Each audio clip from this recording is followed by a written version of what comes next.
Velkommen til Unibet TV i dag med snak om Danmarks næste kamp ved EM i håndbold, den mod Ungarn her i mellemrunden.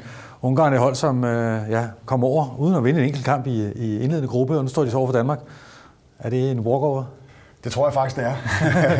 Altså, Ungarn, de mangler deres største spiller, Nac, tidligere Barcelona, spiller i Vestbrem nu. Fasekas, deres målmand, også for tidligere, heller ikke med. Det er for mig en lille smule overraskende, at de er kommet med på baggrund af Norge faktisk, som måske forventede lidt mere. Så jeg tror, det er en kamp sådan set over 60 minutter, som Danmark vinder rimelig enkelt. Så sådan oven på en hård fight mod Spanierne, så kan man lige trække vejret lidt i aften, eller i morgen aften? Ja, det vil jeg tro. Altså, Ungarn har jo nogle spændende spillere, som godt kan gå ind og udfordre det danske forsvar. De har Lekaj, som spiller i Celje, og så har de Garborg, som vi kender fra den danske liga, som spiller nede i Paris Saint-Germain. Det er nogle hurtige spillere, og de er gode til at udfordre vores lidt tunge forsvar. Så det kan jo godt være en kamp med sådan rimelig mange mål, men jeg tror ikke, at de udfordrer Danmark. Peter, også man kigger på oddset, hvor ligger værdierne? Ligger det i en dansk favoritsejr?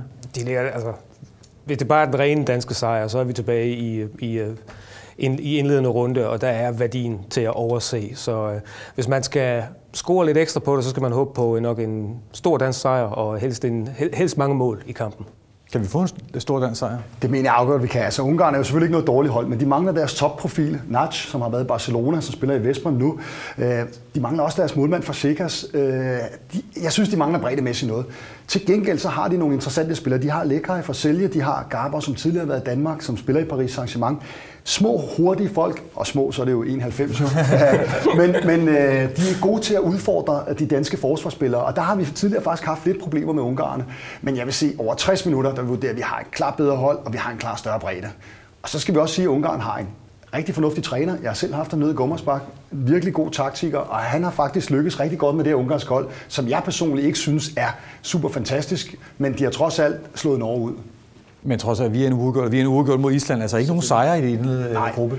Og det er jo på grund af, at de ikke har haft Nac med, som er deres altafskyende. Det svarer lidt til, at Frankrig ikke havde Karabatic med. Altså, han betyder meget for det hold, både i forsvar og i angreb, og han giver noget ro til de her spillere.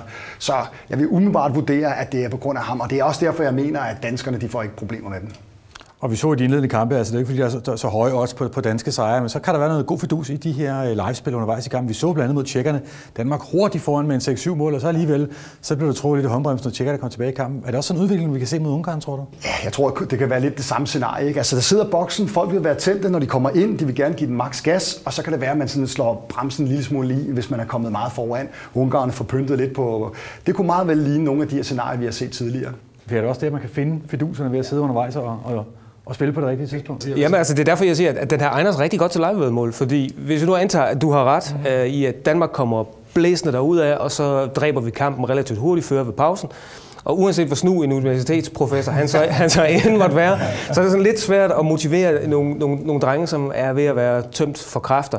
Danskerne giver ned i anden halvleg, så det kan godt være, at når man så kigger på kampen, det bliver ikke en sejr med 10 mål, men vi kan også godt nøjes med at vinde med 5. Professorer eller ej, du er selv ekspert hjemme foran din egen lille computer eller telefon, ind på unibet.dk og sæt dine spil på kampen, og så er vi tilbage med mange flere tips og fiduser her på Unibet TV til den næste gruppekamp.